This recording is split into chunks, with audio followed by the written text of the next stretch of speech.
And I'm just so thankful for all of you. And I don't want to prolong as we do, and prolong seems to be my word because I done said it in every live that we have. But you know what I'm trying to say. That's the word. That's the word. We are doing a great take back. Journey 21 is almost here, and we are ready to plan our purpose. But we want to be inspired by our male perspective. I think you got a guest for us tonight, right, Miss? Yes, today I have brought the special guest. I am like truly honored and super happy. First of all, I'm excited because Mr. Bobby. Yeah, he's a little exclusive. He don't really be doing too much talking unless it's on his platform. But we are bringing him out for 2021. What's his platform again? He is owner and founder of the Open Convo. The Open Convo. I mean, it's the dope content. Yes, he's on Facebook. He's on YouTube. He also has Spotify. I think he has the link on Spotify as well, which we'll be dropping all of that good stuff in the caption after we go live here. But he's also a part of the Misunderstood Tribe as well. He's my photographer and has been for roughly, I want to say about 5 or 6 years. So come on, you got my suspense going. Yeah, I like that. So bring him in the room because I really want to see him. He's a owner of a whole business, Open Convo, and he's our guy. He's our guy. Come on, Bobby. Where you at, Bob? Hey, Bob. How y'all doing? How y'all doing? How you doing, What's going on? How y'all doing? We doing good. Good. We doing good. Thank you for having me. Thank you. So you know why we're here. We're here to inspire women to imagine, see, and believe in their unlimited possibilities. Getting ready to plan our purpose in 2021. We are starting the year off right. December 31st, we are having a virtual purpose party where we already got picture purpose packs delivered to some phenomenal women who I know are going to knock 2021 on fire. It's already done. You know, it's already done because we've written it and it's said in the word. No, I'm playing. I ain't gonna but if we do write the vision, make it plain so that those that read it can run with it, right? And so that's what we are doing. And we know that he is reclaiming and renewing, making all things new. So we wanted you to talk to us about, you were spitting some knowledge to us about the great rebirth after obstacles. And you said women are the ones that can actually give birth. And you had some concepts to share with us how we can overcome obstacles and how you see the light of the woman being the tree, being the guiding light of the great rebirth. So tell us a little bit about that. Well, we were speaking earlier in reference to the year of 2021 and just speaking of the year 2020, not even just the year, but in life, period. You know, we carry, women are very, very familiar with pregnancy pains and in the end, hopefully birth pains. The thing is when you're carrying this pregnancy, this thing has to last. We all know that giving birth to a premature child is not ideal, right? That baby ends up in the NICU. That baby ends up with tubes. That baby ends up having to be fed from a tube. That baby ends up getting shots all day long. I know because my daughter was super early and she was in the NICU. She was only 3 pounds. That wasn't ideal for us. And when we are carrying this weight, when we're trying to birth something that God has given us in purpose. So we'll say that we're carrying purpose. We don't want it to be premature. We want it to go the full term. When it's birth, we want to be able to take it home with us, right? We don't want to be stuck in a building where someone else is having to say so over our purpose. And that's what happens when we try to jump out too early. You know, then it lands in the hands of somebody else. Then they have say so over what's going to happen in your purpose. But when God has destined you for something, no man can take it from you. So we want that to be full term. We want that purpose to be full term so that we can carry it in the way it needs to be. You better come on here. See, he just took it to a whole different level. I know, because when you talked about someone else having possession of your purpose, like you have to leave it in a building for someone else to design. It's almost like when you allow people to have possession over your life. When you don't have vision, people will make vision for you. If you're not working your plan, you're working somebody's plan. And if you're not dedicated to what you have in your heart, then you dedicate it to somebody else's heart and passion. So, you know, I think it's quite interesting that you compared it to a baby because you know, the thing I think I felt as a mother was the fear of delivering. You know, I carried my son in my womb for 9 months, but when it was time for me to deliver, and I went into room 911, and all I could think was, Lord, I'm gonna die. You know, I just thought I was gonna die. I was 19, I was 20 years old when my son actually came, because he's 2 days from me. But I was thinking like, okay, I carried him this long, and I was okay just as long as I could nest him.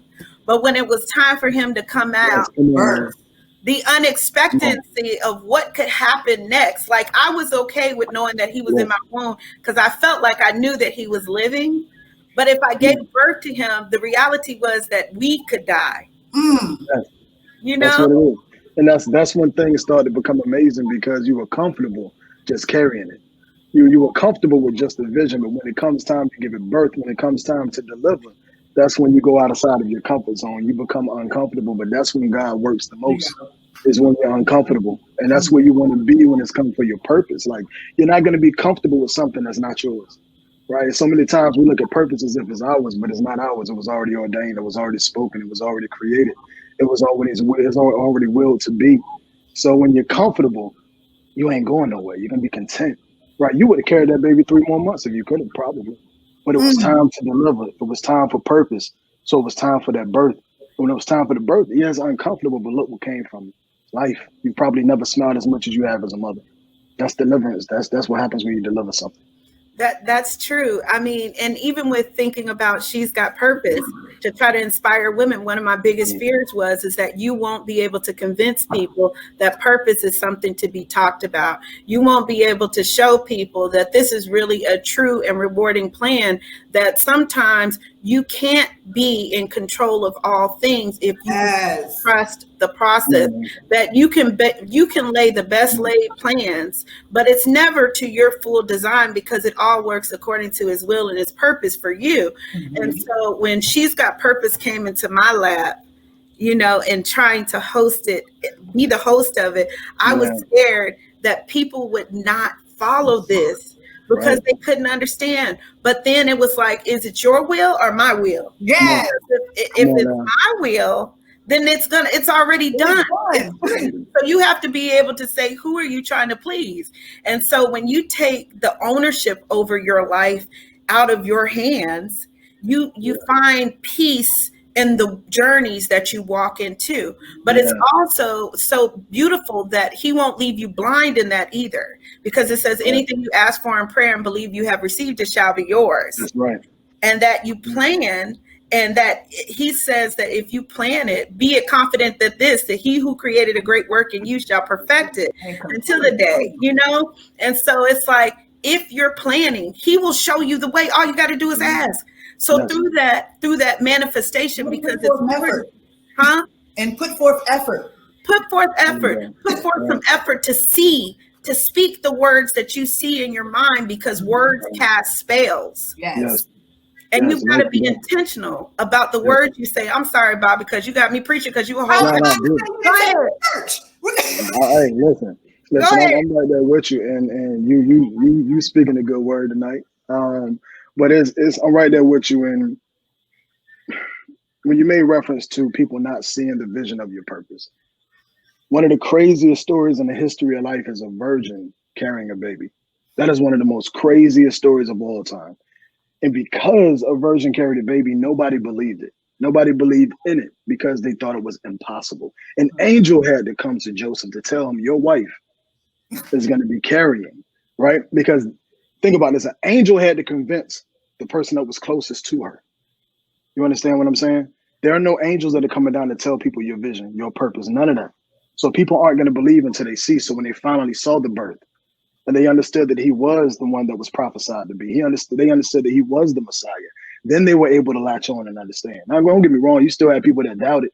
But baby girl, please understand, if they doubted Him, they're going to doubt you. And He showed the vision. He was able to prophesy what was to be after. And He still proved the vision. They said to me, go ahead, sweetheart, I'm sorry. No. Don't be sorry. But I just need to know, do you hear yourself talking to yourself? Leave me alone. Oh, okay. Leave me alone. I ain't messing with you tonight. I ain't mess with you, but you just spoke life into me, because that's what it's all about, is about inspiring people to imagine, see, and believe. And like you said, if they doubted him or whomever it was to them, then they will doubt you, and that's okay. And you got to continue to walk. You can't look to your left or the right and worry about naysayers. And it may seem very trivial to be sitting in front of a board and trying to manifest what you see in these words, affirmations, and images. But I tell you that he will use the littlest things to confine the wise. And it's like, this girl, I've done vision boards for at least 7 years. And every year that I have done one, I have seen his word prophesied and affirmed in my life. And the Lord has favored me. And I'm not saying that, and like I said, I don't want to be scriptural, because this is unconventional ways of belief. That's the basis of my belief. You know what I'm saying? And all I can do is share you what I got. I can't give you nothing else. This is what I got. And so for me, manifestation happened when I started visualizing the things and being intentional about planning it before I walk into it. If you go on a trip and you don't know the direction, even if you're depending on the GPS, what if the GPS goes out? Oh, that's me. So then if you can't get there because all you're doing is relying on someone else's resource, then you're still lost. So before you take a journey, you want to plan that thing. You know what I'm saying? And I mean, for Black women, and it's interesting because, and I hate to separate, but I will separate. Black women is different for you all. We are in a world where Black women are seen as weak until it's time for you to be denied help, right? Until it's time for you to be denied health medically, right? That's when you're seen and told you're strong. But in this world, the world sees the Black woman as weak. The most disrespected, dishonored person that's on the planet is a Black woman. So in your case, most cultures live by the man stepping out and leading, right? Unfortunately, in our culture, and I can speak from this because I am an African-American male and I grew up around all women, right? So women have to pick up the ball and carry it. Unfortunately, women are the creators. They are the leaders in our culture.